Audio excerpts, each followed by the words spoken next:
एक और बड़ी खबर का रुख कर ले, जहां एक तरफ अमेरिका ने जल्द दूसरे दौर की बातचीत का दावा किया था, वहीं अब ईरान ने इन दावों को सिरे से खारिज कर दिया है। ईरान सरकार के सूत्रों ने साफ कहा है कि उन्हें किसी भी आधिकारिक वार्ता की जानकारी नहीं दी गई है। यानी जिस बातचीत को लेकर अंतर्राष्ट्रीय स्तर पर चर्चा तेज थी, उस पर अब खुद ईरान ने सवाल खड़े कर दिए हैं। इतना ही नहीं, पाकिस्तान जाने की खबरों को भी ईरान ने पूरी तरह से निराधार बताया है। ईरानी सूत्रों का कहना है कि उन्हें किसी तरह का कोई आधिकारिक निर्देश नहीं मिला है। अमेरिका के दावों और ईरान के इनकार के बीच अब स्थिति बेहद उलझी हुई नजर आ रही है। दोनों देशों के बयानों में साफ विरोधाभास दिख रहा है, जिससे कूटनीतिक गलियारों में असमंजस बढ़ गया है।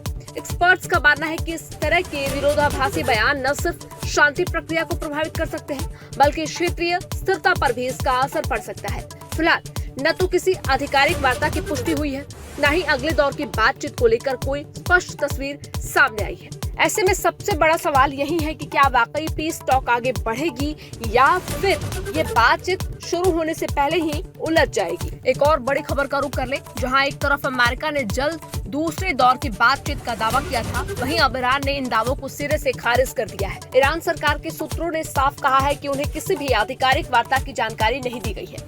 यानी जिस बातचीत को लेकर अंतर्राष्ट्रीय स्तर पर चर्चा तेज थी, उस पर अब खुद ईरान ने सवाल खड़े कर दिए हैं। इतना ही नहीं, पाकिस्तान जाने की खबरों को भी ईरान ने पूरी तरह से निराधार बताया है। ईरानी सूत्रों का कहना है कि उन्हें किसी तरह का कोई आधिकारिक निर्देश नहीं मिला है। अमेरिका के दावों और ईरान के इनकार के बीच अब स्थिति बेहद उलझी हुई नजर आ रही है। दोनों देशों के बयानों में साफ विरोधाभास दिख रहा है, जिससे कूटनीतिक गलियारों में असमंजस बढ़ गया है। एक्सपर्ट्स का मानना है कि इस तरह के विरोधाभासी बयान न सिर्फ शांति प्रक्रिया को प्रभावित कर सकते हैं, बल्कि क्षेत्रीय स्थिरता पर भी इसका असर पड़ सकता है। फिलहाल न तो किसी आधिकारिक वार्ता की पुष्टि हुई है, न ही अगले दौर की बातचीत को लेकर कोई स्पष्ट तस्वीर सामने आई है।